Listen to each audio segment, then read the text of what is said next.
So Jeremy Corbyn, they said, was the Bernie Sanders of England, except he's the real deal. He's not a bullshitter like Bernie Sanders. He doesn't tuck his tail and prop up the establishment. He stands strong, which is why they keep trying to get rid of him. And so now they're not even going to let him run in his own party anymore. Former UK Labour leader Jeremy Corbyn is expected to seek re-election as an independent next year after current leader Kier Starmer and his establishment allies on Tuesday made good on their pledge to formally block the leftist member of parliament from running under the party's banner. So these are the neoliberals and the neocons. These are the people in bed with the corporations, and they want to screw Jeremy Corbyn because he stands up for workers and the regular people. And so these are the people who represent the elites and the neoliberals, and they want to crush the workers, and they want to crush him because he stands up for them, and he also tells the truth about Israel. After Starmer publicly declared last month that Jeremy Corbyn will not stand as a Labour candidate at the next general election, the party's National Executive Committee voted 22-12 on Starmer's motion to not endorse Corbyn's candidacy. The Times reported that Corbyn's allies say that the MP, Member of Parliament, has already decided to run as an independent, with one source telling the London newspaper, "It's become personal. There will be an announcement by the end of the week. Our message is clear. We are not going anywhere. Neither is our determination to stand up for a better world." Noting that Islington North voters have elected him, meaning Corbyn, as Labour MP 10 consecutive times since 1983, Corbyn said that "I am proud to represent a community that supports vulnerable people, joins workers on the picket lines, and fights for transformative change."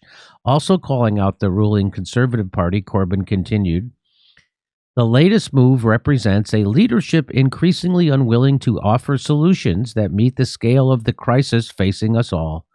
As the government plunges millions into poverty and demonizes refugees, Kier Starmer has focused his opposition on those demanding a more progressive and humane alternative.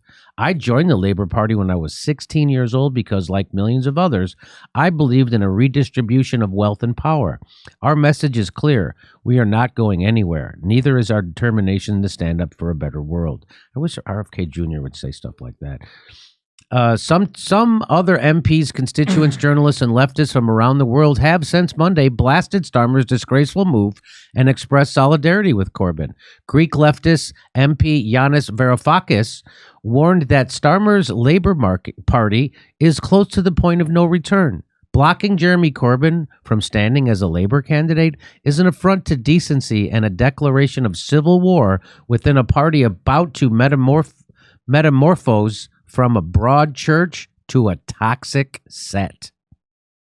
Critics have highlighted that in February 2020, Starmer said the selections for Labour candidates need to be more democratic. Haha. And we should end NEC impositions on candidates. Isn't that ironic? Local party members should select their candidates for every election.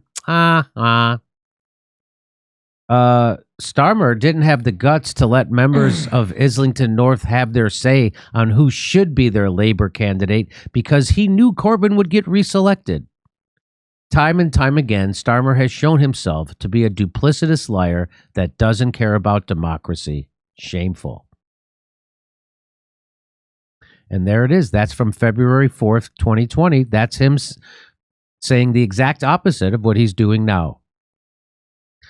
And same there, Biden and Sanders, once rivals, are now partners in power. Oh, he moved them to the left. So they move Bernie Sanders to the right. They get him funding war. They get him fighting, letting them break union strikes for railroad workers. They get him to do all mandates for experimental medical treatments, all kinds of crazy shit. Lockdowns. He goes along with everything. You put a bad apple in a barrel, the other apples pull it to the being good. Yeah. So, man, remember when we used to think Bernie Sanders was the Jeremy Corbyn? Boy, what a fake Bernie Sanders is. Did you think that? I always thought he was weak. I thought when he said, "And we're going to Philadelphia, we're going to take this to the convention," I was like, he's a badass. I was wrong. I was wrong. He was just there to make sure that nobody ever ran against the Democrats. That's what he's there for, to make sure you don't challenge the establishment. That's what Bernie Sanders is there for. That's what he's doing to this day. I wonder what the deal is worked out. I still am like, the deal is we won't treat you like Ralph Nader. That's the deal. That's the deal. That's it. That's all they have to do. What does the squad get out of not opposing Nancy Pelosi? They didn't even get a committee assignments. They lost their committee assignments. AOC They got get a pretty nothing. dress. They just don't want to have the press go after them. Yeah. They want to get invited to the Met Galas. They want to get book deals. It's all that stuff. They want to be friends with the establishment. Christmas And at John so Legend's does house. Bernie. No matter what shit Bernie says, he wants to be friends with the establishment, Yeah. and he is not willing to stand up for you and risk the wrath of the establishment. He will never stand up for you if it means taking the wrath of the establishment, which is why Bernie Sanders is ineffective and doesn't stand up for you ever. In fact, what he does is herd progressives back into a pro-war, anti-worker party.